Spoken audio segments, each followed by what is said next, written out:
Hey everyone, welcome back to Breakfast with Bob from the Challenge Championship, brought to you by Master Spas, Hyperice, Form Smart Swim Goggles, UCAN, HOKA on a Class USA, and of course our Challenged Athletes Foundation. Our next guest, Ironman Lake Placid champion, Lisa Norden. How good does that sound? It sounds so good, Lisa. I love that. That's a title ticked off my bucket list, actually. Right? And qualify for Kona. Yep. First time out. Boom. Yep. Just done.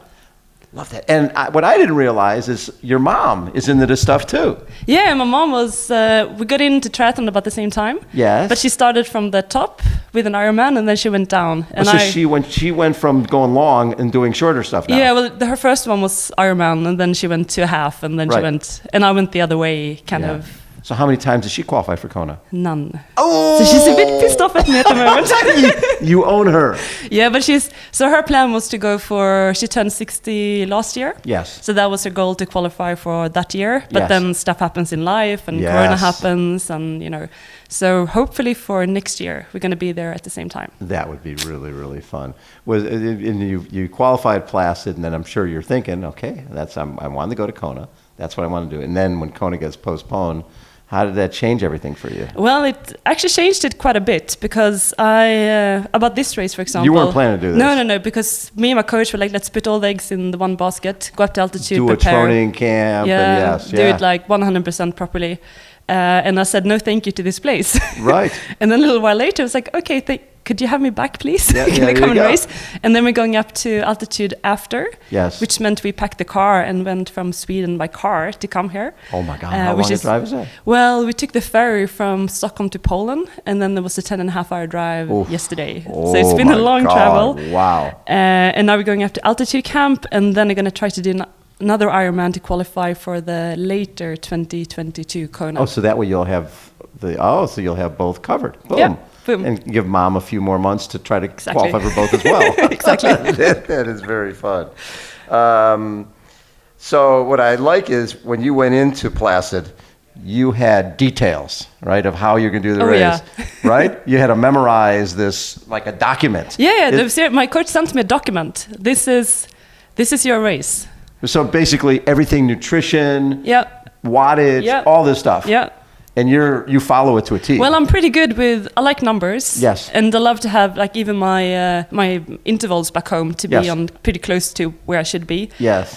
So this was just execution and hoping that the coach got the numbers right. Yes. Which he did brilliantly. Totally. So, Well, that has to be hand in glove, right? Yeah. You and the coach have to be on he totally probably knows list. me better than what I know myself. They should. Yeah, they should, yeah. And then when you're doing that race, and it's funny because we were watching it online, Placid, and there's Heather Jackson, who, always is a little behind and then is on the bike, and in the run, she's coming forward. But you didn't really have to worry about her because she's already in Kona. So you had 19 minutes on whoever was in third or fourth or whatever place they were. But still, you're a person who likes to win, right? So she's 5 minutes back. Well, for 2/3 of the run, everything my boyfriend told me, and he was on the phone to Philip, the coach back home, was like, to slow down. Don't worry about Heather. Don't worry about her. And I was like, okay, you're struggling with yourself because you want to race, but it's a long way. I never ran longer than 28 Ks before. I don't know how I'm going to feel, and I need to finish. Right. Because if something happens at, kilometer 32 and I'm walking, then that 19 minutes goes really fast. Yes. So my focus was to get that Kona place. Yes. But then I felt like pretty good, and she hadn't caught me, and I could actually felt, because I had a rough patch where I was like, okay, I'm not going really fast. Yes. And then I was like, now it's not too bad anymore, and I'm still moving pretty okay. Yeah. And then coming back out, there was a long out and back in the forest. My boyfriend was like, heavy cramped, it's all yours, just finish. And that was the hardest part of the race. Right, because now you were like, then okay, the pressure was up. I'm gonna win this if I just I don't win now. Exactly, then I'm like, really bad. But then it was kind of like the plug was pulled and the energy kind of ran out. You're almost like, I don't want to know that. And it's still a long way. It's a long way back into town where you just have to finish. By yourself. Yeah. And the quads started to be empty and, everything. Well, and at some point you take ownership of winning. You're like, I want to, okay, I was thinking, you sort of resigned to the fact Heather's 5 minutes back. She's potentially going to run me down. I still got my Kona spot. That's Yeah. great. But wait, so she's cramping. I got this, and all I got to do is finish. Because like what you want to do is to win, right? Yes. And you picture this in your mind, like how amazing would it be to win your first Ironman? But Yeah. no, it's not going to happen. Get that It's out not of gonna thought. happen. I gotta think about And that. then you're like, actually, come on, you can get there. I can get there. That's going to be great. I love that. And the crowd was amazing. Like they just put a smile on my face running through the streets, and Yes. there was something that you don't experience so much in other races, and it doesn't like lift you so much. Here you need it, and they You're give right. it to you. And just to walk around on the streets later in the evening and watch the last finishers and stuff was quite a Well, fun was that the experience. first Ironman you've been to? Uh, Oh, I've no, your been- mom's probably. No, I've never been to my mom's. Mom, I cannot believe your daughter Sorry. doesn't come out and support you at races. She should be out there at 10 o'clock at I know, night. it's bad. It's bad. No, she would. She finished earlier than She's 10 o'clock. fast. Yeah, she's fast. Oh, that's good. But to be out there in the evening, I watched a couple, but I've never been out that late, so Okay. that was really cool. Yeah, that's actually, we usually go out in Kona, go out at about 10 and try to walk on the lava fields with somebody. Yeah. 'Cause it's so dark out there. The lava And you fields get are some ridiculous. life stories too, right? So many life stories. Yeah. So many life stories. It's really, especially we had years ago, the Isuzu, the car company, was the sponsor of Ironman, and the president of Isuzu was out there with me, and his wife was walking with this woman. Ah, okay. And she was doing her 20th Ironman and having a bad day, right? Walking, it's 11 o'clock at night. And she ended up finishing, and she ended up giving her finish medal to the woman who was out there. And it was like they're bonded for life, Yeah. right? And the woman who she walked with didn't speak a word of English, and they just became like best friends. That's amazing. Yeah, that's what's so special about Yeah. those last hours of the Ironman. So, Challenge Championship, no St. George. No, I'm gonna Yeah. be at altitude for 3 weeks, Uh-huh.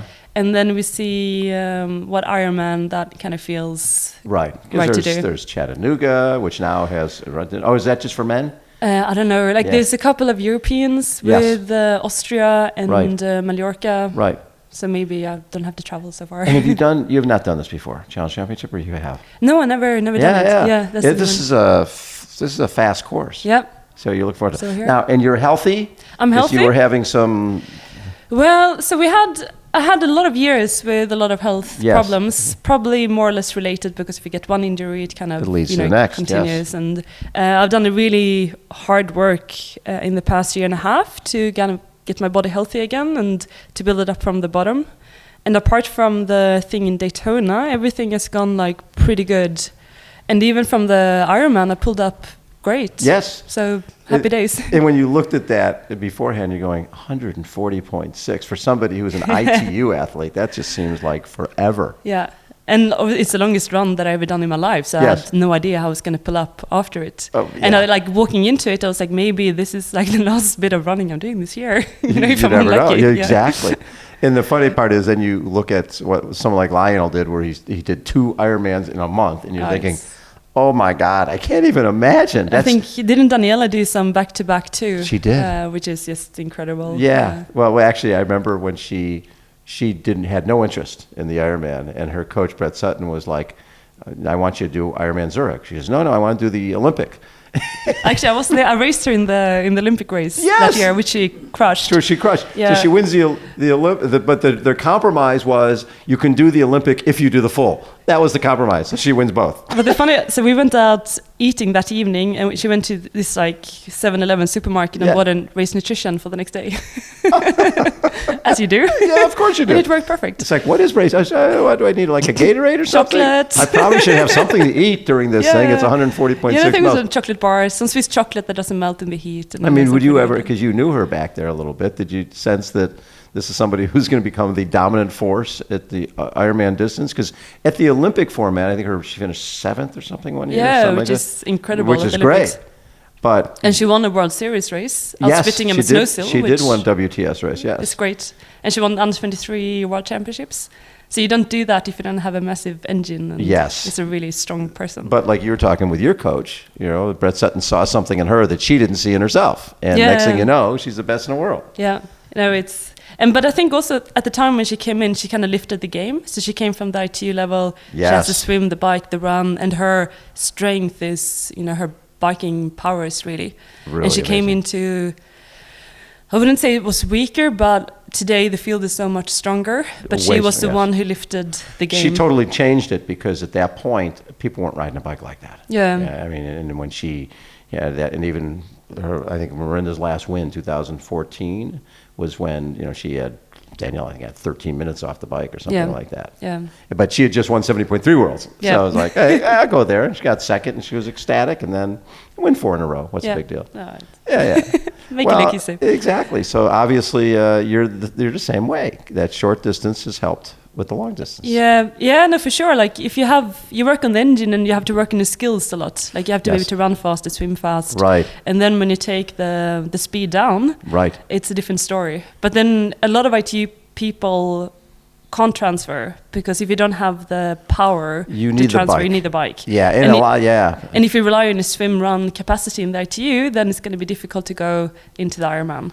What I saw, I think when the Brownlees came in, I also changed the bike. Yeah. Right? Don't you think that it became way more aggressive and Yeah. way more power was being generated rather than a lot of guys sitting in and waiting for the run. Yeah. And a lot of those guys who came from that era now are doing really well in long course because they were forced to ride the bike hard.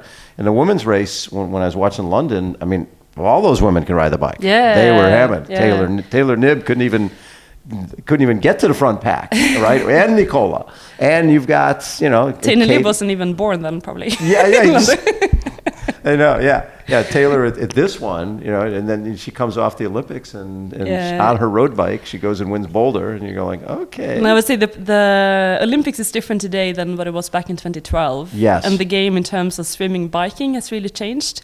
Back when I was racing, we always tried to do something on the bike, but none had that extra amount of power or skill to be able to ride away from the pack. Right. And now you see someone like Flora and Taylor, they can ride away from the pack. Exactly. Yeah. And I don't know if the girls are weaker around them or if I think they have like a new ability, same as the Brownlees where they raise a game and they make it more difficult. Well, and then that nobody likes to get beat. So Yeah. if those guys are riding that fast, it means I've got to ride that fast. Exactly. It's interesting how it changes because you have someone who stands out in one way and then everyone wants to catch up and then the level rises and then you have someone else who finds something different and they have 1 or 2 years before everyone catches up. So the level always goes if it's the swim that's important or the bike or the run and it kind of goes in circles a little bit. I think it's always funny. I remember Craig Alexander won the race 2 years in a row in Kona, right? Won in 08 and 9 and had a formula, right? Be there in the swim, be there in the bike, don't do anything silly, and then run away from everybody. And then in 2010, between Macca and Norman, they attacked. And everybody, they're just attack. And so then Corey was like 8 minutes back off the bike. And so what he learned from that was, I better ride the bike. And so he went into the wind tunnel, got a different bike, got an aero helmet, and then he comes back and breaks a course record next year. But that's what the mark of a champion, right? That's what champions do is when you have to change, you change. But it's like a war, right? You can't come up with the same game plan every single time because people are going to learn it. Exactly. So you have to adapt and trying to be ahead of the game, analyze what's going to happen and what skills they need to win this race. Speaking of what's going to happen, I want your insight into this. This is, so you've seen the women's matchups. Yeah. Do you see Europe just sweeping here? Yeah. Sorry. I was looking at this and I'm like, I'm trying. I think when we look at Daniela Reeve, Teresa Adam, Taylor Knibb, I think Taylor could get second in that. I think so too. Like her speed, the only thing against it, she has been racing a lot. Like from Tokyo, she's been going non-stop. But she's also young, so she will recover really, really well. But her swim will be amazing. And but then also she's going to be riding a road bike, right? Right. But her power course. on the road bike is pretty amazing. But you're racing against 2 girls that have been dialing in the TT positions for the last decade. Exactly. Right? So that's why when I look at this with Lucy Charles and Paula Finley and Katie Zafaris, and I know Paula, I think, has had some injury stuff. Okay. So, and Katie coming off the Olympics, and she got a TT bike just a few days ago. Yeah. So, I mean, I think Lucy will have such a big lead for after swim bike. She's so, and people forget, I think what's been amazing, this is to me, one of the greatest years I've ever seen an athlete have because she was second in the 1500 meter for the Olympics for swimming. Yeah. And then she finished 5th at that Leeds WTS race, a minute behind Flora, who won the gold medal. That was Actually, I don't think Flora won it, right? No, Flora was fourth. Yeah, she was fourth, and she was fifth. Yeah. But you're going, she's a minute behind the woman who won the gold medal, Yeah. and this isn't her thing. But her way of racing that was incredible to watch. Like because it was interesting. Like you're always intrigued when people are mixing distances, right? Going into another sport. Like how will they fare against a specialist? And you have a long course girl going into short course, and she was first out of the water. Right. And you think these girls, like you have Jess Learmont and Katie, and like they're awesome swimmers. They're really good swim really swimmers, fast. But then she showed again, like she's got a different level from them. And you could see on the bike, she's not very used to being a pack, but she adapted throughout the race. So in the end of the bike, she looked much more comfortable than in the beginning. And then she still had the run powers, even though she probably put out a little bit more power in the first turns than the other girls. And it was just incredible. Like her spread of ability is it's unbelievable. Unbelievable. I don't think people quite understand. No. It's like fascinating to watch. Yes, to somebody have who has that type of skill set. Yeah. I know. And So then that's we a given. We got three runners. Annie Hogg and Jeannie Metzler and Jackie Herring. I don't see. I think Jeannie would be great, but I think Annie is just in it. Now, the main thing I'm worried about with Annie is, after she had COVID, she had like 2 months later, like COVID diabetes. Oh. So she was, physically, that's my only concern is, Well, I saw her in St. Pölten, and her bike, like, she's a small girl, yes. but she can ride a bike. She can really ride a bike, yes. And the way she's running, she's also a different level from... she's healthy for the run. Yeah. And I know we've got a little tension between Holly and Ellie. That was pretty interesting. Karma bitch. Holly told us that yesterday, that it was at Nice, and they're climbing, and Ellie she felt that Ellie cut in, right? And then she flatted. Or no, had a mechanical with the gears, Karma bitch. But she didn't realize Ellie had been living in Nice for 6 weeks. I mean, that was the race of her life. And then she had a mechanical, so she was not very happy with Holly. But I still think that Holly, with Alcatraz and everything she's been doing, she's on a roll right now. Yeah. I mean, but speaking of on a roll, Emma Pallant-Brown has just been on fire. Oh, she looks amazing too on the run. Her run was in St. George earlier was pretty impressive. And if she hadn't that toilet stop, she would have been. She would have right there. Even higher up. Exactly. Yeah, and then obviously now here you've got sort of Ironman with 3 Ironman women. But Jocelyn raced Finland, was it 2 weeks ago? And she's had a baby. And she had a baby. Yeah. But she raced Finland really well. But she did. It's not even though you raced an Ironman well, that's not a plus with a half distance 2 weeks after. I don't think so. And I think Kat has been she's going been really preparing well. for her. Yeah, and Carrie just won Umbra Man. Yeah. But she seems to recover really fast. But I think Carrie can get second. Well, Kat's run is super. Did she just run 2:49 somewhere? She did, yeah. It's one of the top 5 running times in Ironman runs. So that was unbelievable. She's on fire. But it's going to be fun to watch. You excited to watch Oh, yeah, this? it's going to be awesome. Like perfect race preparation for me, right? Exactly. Always such a pleasure to get to talk to you, Lisa. I enjoy every one of our conversations. And I'm just disappointed there's no breakfast. I know. Because I haven't had breakfast yet. I was like, I'm going to have breakfast with Bob. This guy just walked by and goes, so if you had breakfast with each one of your guests, you'd weigh like 450. So next time it'll be, you'll have to bring breakfast. Yeah, I'll bring breakfast. Okay, deal. Okay. In Kona. In Kona, hopefully in February. Yeah. Got my fingers crossed. And you bring your mom. I'll bring my mom, maybe for the October one. I guess. Yeah, I'd love that. Yeah. Lisa Norden has been our guest. Thank you, Lisa. Thank Always you. a pleasure. Thanks. Hold on, everybody. We will be right back.